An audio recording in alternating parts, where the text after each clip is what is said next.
Prosecutors interrogated Park Geun-hye at the detention center where she is being held.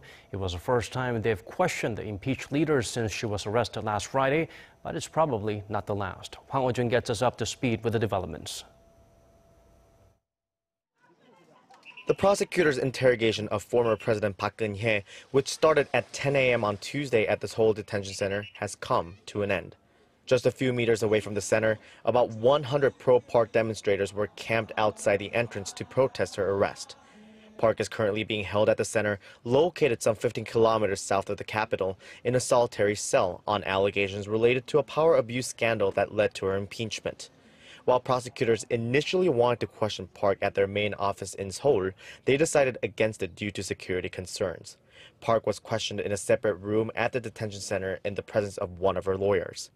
The interrogation session was led by Chief Prosecutor Han Jae, who was also in charge of Park's interrogation at the Seoul Central District Prosecutor's Office 2 weeks ago. The questions were reportedly focused on the charges of bribery and collusion between Park and her confidant Choi Soon-sil. Park is facing 13 charges in all, including colluding with Choi to extort over $70 million from conglomerates, leaking confidential presidential office documents to Choi, and ordering the creation of a blacklist of cultural figures critical of the government. Park has denied all the charges against her. Choi is standing trial in a separate court case that also started Tuesday.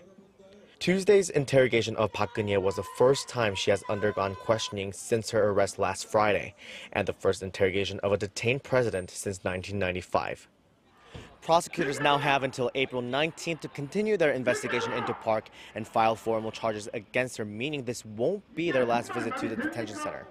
If they decide to indict Park, it's expected the case will be tried after the presidential election on May 9th. Hwang Hojun, Arirang News.